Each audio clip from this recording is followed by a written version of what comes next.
During a trip to Africa in 1896, American taxidermist Carl Akeley survived a leopard attack by ramming his hand down the cat's throat and choking it to death. Today, Carl is known as the father of modern taxidermy for his innovative techniques, and is also remembered for inventing the nature dioramas that are popular at museums. A Russian kitchen worker named Zinaida Portnova is known for killing more than 100 Nazis by poisoning their food when she was only 16. While being interrogated by the Gestapo, she disarmed the Nazi detective and shot him in the head. She then murdered 2 more Nazis with the same gun before being killed while attempting to escape. Nicknamed Black Death, Henry Johnson was a member of the Harlem Hellfighters who single-handedly stopped a German ambush in World War I. Despite being stabbed, shot, and hit with a grenade, the 5'4" soldier injured or killed 24 German enemies without a working gun. He was the first American soldier to win a Croix de Guerre, France's highest honor for bravery. Loren Kreitzer was broke, depressed, and disabled after losing his leg in a car accident in 2007. But one day he saw a blanket valued at $500,000 on Antiques Roadshow and realized he had the exact same blanket. It was a Navajo blanket from the 1800s that he ended up selling for $1.5 million and quickly turned his life around. In 2010, Mexican singer Sergio Vega publicly denied a news report that he'd been murdered. 1 hour later, he was murdered. In 2001, Jason and Jenny Cairns Lawrence went on vacation in New York City when the World Trade Center was struck on 9/11. 4 years later, in 2005, they went on vacation in London when 4 suicide bombers attacked the London bus network, killing 52 people. Then in 2008, they were in Mumbai when once again, the city was attacked by 10 different terrorists who killed nearly 200 people. All 3 tragedies were the worst terrorist attacks in history for each of those countries. And now Jason and Jenny just stay home.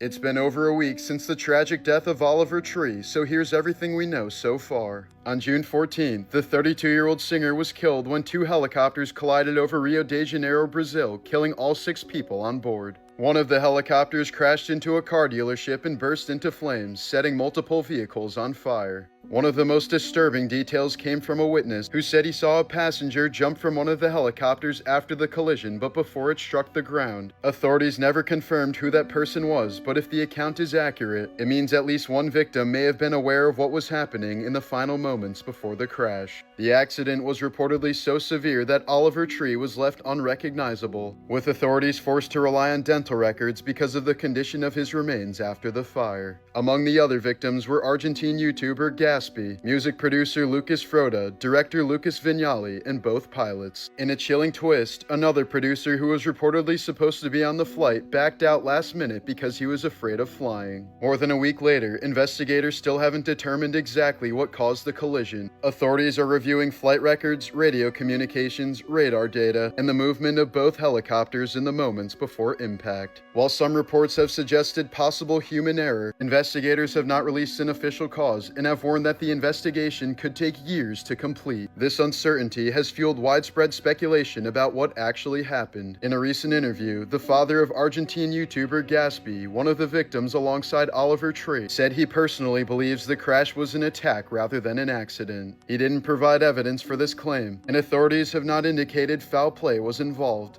However, the comments have resonated with many people online, where theories continue to circulate that there may have been something more going on than a simple aviation accident. For now, investigators have not found evidence supporting these claims, but until an official cause is released, the questions surrounding the crash are likely to continue. Since the crash, Oliver's remains have been returned to California, and his family has begun carrying out one of his final wishes. Rather than leaving his wealth to relatives, he wanted to use it to support artists through a foundation called Dr. Oliver Tree's extremely epic grant for baby geniuses, which is now being created in his honor. In 2020, a fan drove 3 hours to deliver a much-needed dose of insulin to rapper Boozy Badass. She refused to accept any compensation other than a photo with him. On her way home, she stopped at a gas station, bought a scratch-off ticket, and won 10 grand. A man named Walter Summerford was struck by lightning 3 times throughout his life. After his death, his grave was also struck.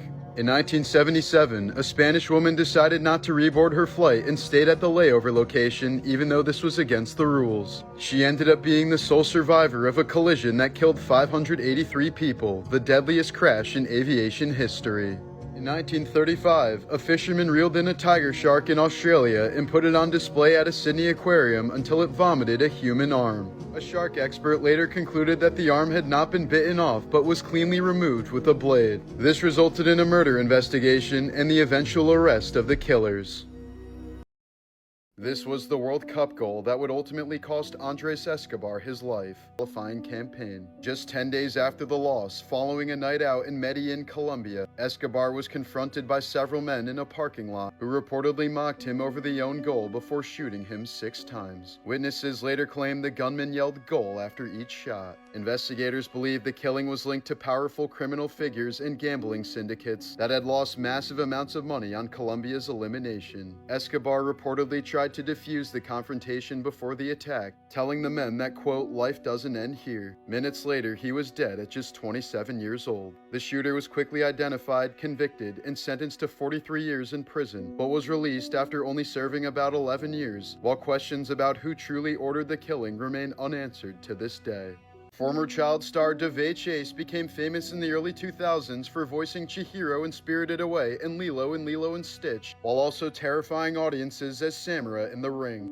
She quickly became one of Hollywood's most recognizable young actors, appearing in major films and television shows before largely disappearing from the spotlight. According to recent reports, she spent years struggling with personal problems, financial instability, and declining health. Friends claimed she became increasingly isolated, while reports alleged she'd been living in poverty and even spending time in Los Angeles' Skid Row area in the months before her death. Her boyfriend later said she'd been suffering from severe malnutrition before being hospitalized with meningitis and multiple serious blood infections. The actress reportedly weighed less than 80 pounds by the time she was hospitalized. The infections reportedly progressed to sepsis, causing multiple organ failure, and Chase died on June 16, 2026 at just 35 years old. College student Daniel Chong was detained during a DEA raid on a suspected drug house in San Diego, even though agents later concluded he wasn't involved in the investigation and planned to release him. Instead, he was accidentally locked in a holding cell for nearly 5 days without any food, water, or a toilet. Chong later said he spent days screaming, kicking the door, and banging the walls for help, while hearing footsteps, voices, and other cell doors opening and closing nearby, raising questions about how nobody responded in all that time. As dehydration and starvation set in, he had no choice but to drink his own urine to survive, began hallucinating, and used a shard of broken eyeglasses to carve the words "sorry mom" into his arm after becoming convinced he was gonna die. By the time agents finally found him, he was suffering from kidney failure, severe dehydration, and other life-threatening complications before eventually receiving a $4.1 million settlement from the DEA. Former fitness model Lonnie Willison once appeared on magazine covers and lived a glamorous Hollywood lifestyle while she was married to former Baywatch actor Jeremy Jackson. But after her turbulent marriage with him ended, she reportedly struggled with severe mental illness, addiction, and financial collapse, eventually losing her job, apartment, and car before becoming homeless in Los Angeles. She's since been photographed searching through dumpsters for food and pushing all her belongings in a shopping cart. Wilson has said she deliberately keeps herself dirty and foul-smelling because she believes it makes her less likely to be assaulted while sleeping on the streets. Despite repeated offers of housing, rehab, and financial help from friends, she's consistently refused assistance, saying she prefers to live independently. In 1995, Mr. T was diagnosed with T-cell lymphoma. True to his larger-than-life personality, his first reaction was to joke, "Can you imagine that? Cancer with my name on it. Personalized cancer." After undergoing years of chemotherapy and radiation, he beat the disease and has remained cancer-free ever since. In 1976, a camper near the Gaines Rock Pit in the Florida Keys was approached by a hippie-looking stranger who offered to show him a human skeleton for 25 cents. After seeing the partially decomposed remains, the camper immediately contacted authorities. The victim was eventually identified as 15-year-old Stephanie Sempel, who had disappeared months earlier after hitchhiking to the Florida Keys. Nearly 50 years later, Stephanie's murder still remains unsolved.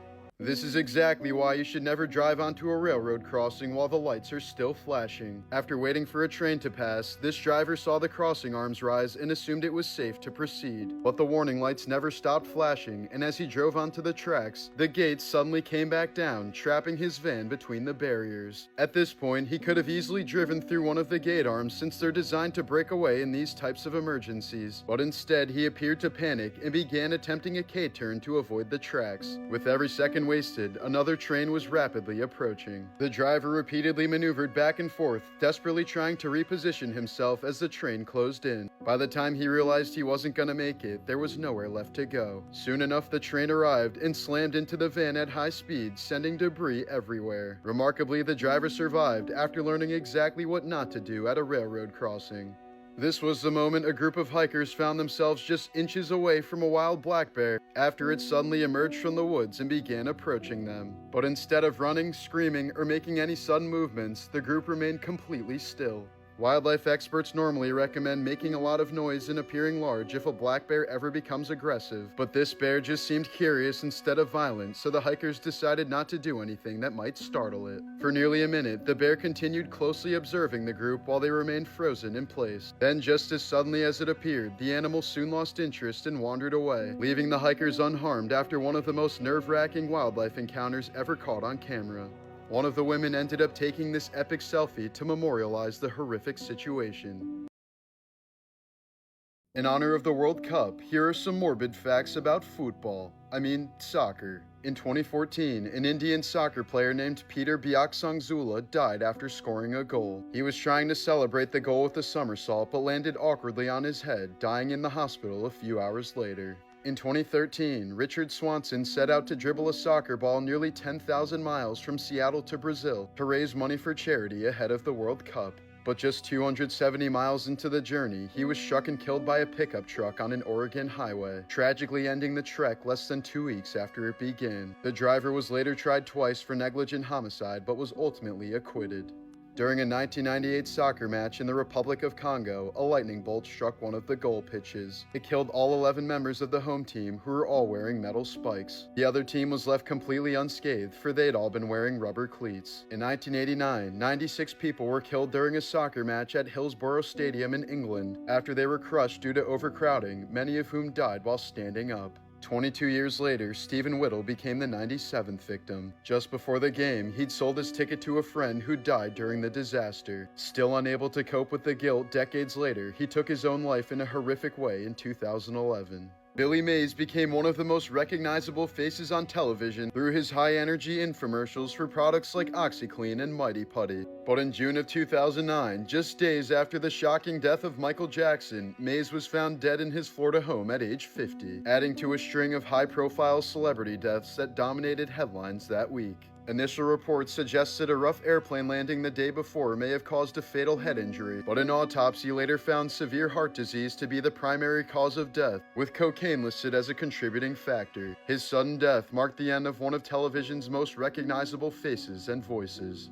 During Liberia's brutal civil wars from 1989 to 2003, many fighters believed ritual magic could make them bulletproof and marched into battle wearing wedding dresses, wigs, fairy wings, Halloween masks, and other bizarre costumes. Some commanders even performed rituals involving animal sacrifices, charms, and amulets they thought would protect their troops from gunfire. The superstition, of course, offered no real protection, and thousands of combatants, many of them child soldiers, were killed, mutilated, or left traumatized as the conflict claimed an estimated 250,000 lives, displaced more than 1 million people, and left the country devastated for years.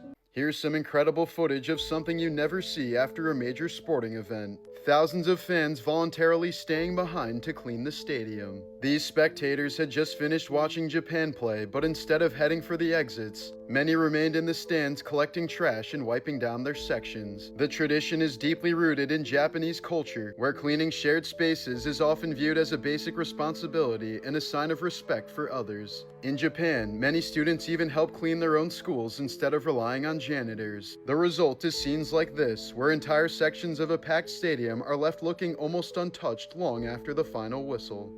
Here's a rare look at one of the most elusive underwater creatures on Earth. Captured more than 5,000 feet beneath the ocean's surface near an offshore oil rig, this giant deep staria jellyfish looks less like a real animal and more like something straight out of a horror movie.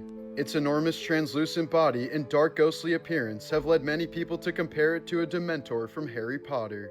Unlike most jellyfish, deep staria lacks long tentacles and instead uses its massive bell as a living net, wrapping itself around prey in the darkness of the deep sea. Because they inhabit some of the most inaccessible regions of the ocean, sightings are extremely rare, and scientists still know surprisingly little about how these mysterious animals live and reproduce. This was the moment a jogger suddenly shoved the woman into the path of an oncoming double-decker bus and then kept running. Footage from London's Putney Bridge shows the woman being pushed directly into traffic just seconds before the bus reached her. Miraculously, the driver swerved just in time, missing her by inches and preventing what could have been a horrific death. The shocking footage sparked a massive manhunt, but despite clear video of the incident, police couldn't identify the runner. For years, the mystery remained unsolved as investigators searched tirelessly for the man responsible. Nearly a decade later, authorities finally tracked him down and revealed his identity: Nicholas Brandrum, a wealthy investment banker. He was soon arrested in 2025 and ultimately convicted of assault. This was the moment Dutch aerobatic pilot Noreen Melkomjohn came terrifyingly close to being ripped from her aircraft thousands of feet above the ground. During a high-speed aerobatic flight, the plane's canopy suddenly burst open and shattered, blasting her with hurricane-force wind and flying debris. The force was so intense that she temporarily lost vision in one eye and struggled to breathe, yet she somehow maintained control of the aircraft while continuing to perform emergency procedures. Despite the severe wind pressure and the constant risk of losing control, Noreen managed to safely land the plane and walked away alive from an incident that easily could have turned fatal within seconds. A Reddit user known as Mr. Griff discovered an entire house in his attic. He said the creepy home used to be a two-story building where the owners lived upstairs and ran a shop out of the ground floor. The building was later built into a church whose owners simply built around it and left the original home to rot in the attic. This pool of cave water was completely isolated for hundreds of thousands of years until it was discovered deep in the caverns of New Mexico. This Wagyu steak is so rare that many might even say it's still mooing. Biologist Tim Wong single-handedly repopulated the extremely rare pipevine swallowtail butterfly in his San Francisco backyard. When he noticed their population was plummeting, he created a safe habitat for them to flourish and completely revived the species within a 7-year span. A 42-year-old Russian fisherman was viciously attacked by a bear in 2014, but his life was spared when the ringtone his granddaughter installed onto his phone suddenly went off. Justin Bieber's song Baby miraculously sent the bear running back into the woods. During World War I, a 17-year-old British soldier's life was saved when his pocket Bible stopped a bullet. The book has been passed down through his family and still has the bullet embedded inside. The man who discovered the 5,000-year-old mummy Ötzi the Iceman would also end up being found dead, frozen in ice 13 years later. A Reddit user from California was gaming in his room when a stray bullet suddenly went through his window and struck him in the head. But he was miraculously saved by his Razer headset, which prevented the bullet from piercing his skull. In 2015, a dying fisherman told his two buddies to use his ashes as bait mix. 3 weeks after he died, his friends used his ashes to reel in this 180-pound monster carp, one of the largest ever caught. This was the moment when a Brazilian news reporter made the most horrific discovery of his life. While reporting on the disappearance of a 13-year-old girl who had recently drowned in Brazil's Miarim River, journalist Lenildo Frazão wanted to show viewers how quickly the riverbed drops off. As the cameras rolled, he jolted in shock and said he'd felt something like an arm brush against his leg. Hours later, rescue teams recovered the girl's body in that exact spot, confirming that Frazão had unknowingly stepped on her remains during the broadcast. The girl, named Raissa, had drowned after being pulled under by the river's hidden holes and strong current, and the journalist says he's now traumatized for life. This video shows a man holding his cat when he unknowingly steps on one of the deadliest animals on Earth, the eastern brown snake, the second most venomous snake in Australia, somehow slithering across his living room floor. Eastern brown snakes are so fast and defensive that a single bite can kill an adult man in minutes, causing paralysis, seizures, and cardiac collapse before help can arrive. The man is extremely lucky he stepped near the snake's head and pinned its movement, completely unaware until after watching the footage that he was only inches away from a strike that could have easily ended both his life and his cat's. The Rarest Pics Ever Taken, Part 7. During an extreme heat wave in India, temperatures became so intense that the asphalt on this road began to soften and melt. As the surface warped under the heat, the painted crosswalk lines twisted and stretched into bizarre wave-like patterns, creating a scene that looks more like a glitch than a real-life photograph. Photographer Martin LeMay captured this awesome image in England after a weasel leaped onto a woodpecker mid-flight and took a ride on the bird's back. The startled woodpecker eventually escaped after managing to land. Here are some rare photos of the silky anteater, the smallest anteater species on Earth. Found high in the rainforests of Central and South America, they spend nearly their entire lives hidden in the canopy feeding on ants. Their secretive lifestyle and perfect camouflage makes them one of the most difficult rainforest mammals to find, and surprisingly little is known about their behavior in the wild. Is that what I think it is? An incredibly rare, ultra-premium, highly coveted Matsusaka sirloin steak. This is the last known photograph of a quagga, a zebra-like animal that once roamed southern Africa. Unlike modern zebras, quaggas only had stripes on the front half of their bodies, while the rest of their coats were mostly brown. European settlers hunted them heavily throughout the 1800s for their meat and hides, while farmers also killed them to reduce competition with livestock. The final wild quagga is believed to have been shot in the late 1870s, and the last known individual died in captivity at Amsterdam's Artis Zoo in 1883. No one even realized the species had gone extinct until long after the last quagga was dead.